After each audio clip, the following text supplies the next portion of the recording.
السلام علیکم، زه یم عثمان غني عثمان ټیکنیکل چینل نه ستاسو په خدمت کې حاضر یم. نن مې تاسو ته یو داسې اپلیکیشن راوړی دی چې هغې په مدد سره تاسو خپل موبایل کې چې دی ډاکومنټس سکین کولی شئ، خپل شناختي کارت چې دی هغه تاسو سکین کولی شئ، همدغه شان تاسو خپل پاسپورټ سکین کولی شئ، همدغه شان تاسو خپل پکچر سکین کولی شئ. ډیر په اسانۍ سره سکین کولی شئ او ډیر زبردست اپلیکیشن دی. دغه اپلیکیشن تاسو خپل موبایل کې ډاونلوډ کړئ. ډاک سکینر په نوم باندې تاسو به پلی سټور کې ورکړئ ډاک سکینر. چې کله دا تاسو ډاک سکینر ورکړئ دغه اپلیکیشن به تاسو ته راشي. دغه اپلیکیشن به تاسو کله موبایل کې کولاو کړئ نو تاسو په ګیټ سټارټ باندې به تاسو کلیک وکړئ. چې کله تاسو ګیټ سټارټ باندې کلیک وکړئ نو تاسو به راشي واپس. اوس تاسو ته دغه شان نشان راغلو، دغه پلس نشان تاسو ته راځي. دغه پلس نشان باندې به تاسو وکړئ، دې باندې به تاسو کلیک وکړئ. چې کله تاسو په دې باندې کلیک وکړئ نو اوس ما سره دغه دې راغله.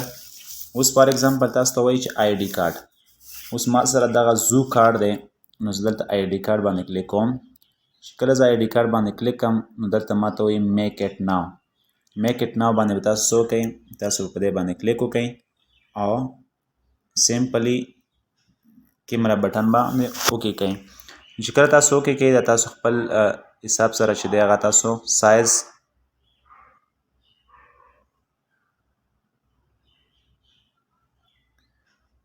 تاسو سایز سیټ کولی شئ او خپل حساب سره تاسو برابرولی شئ. نو تاسو به څه وکړئ، کنټینیو باندې به تاسو کلیک وکړئ. چې کله تاسو کنټینیو باندې کلیک وکړئ همدغه شان دلته تاسو ته وایي چې اوریجنل ډیزاین کې تاسو کوئ لږ تیز غواړئ، لږ بلر غواړئ، همدغه شان کوم هغه کې تاسو غواړئ. نو ما دغه شان یې کړلو، هایلایټ مې کړلو. د ټیک نشان باندې به تاسو بیا څه وکړئ، کلیک به وکړئ. چې کله د تاسو کلیک په دې باندې وکړو دا به تاسو سره څه وشي، خپل موبایل کې سیو شي. دلته ډاونلوډ بټن تاسو ته ښایي، دغه ډاونلوډ بټن نه تاسو دا ډاونلوډ کولی هم شئ.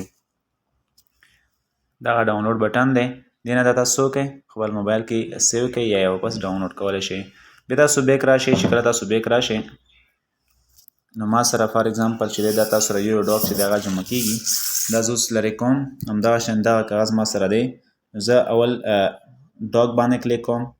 چې کله ما ډاک باندې کلیک وکړم اوس ما څه دغه دی راغلو.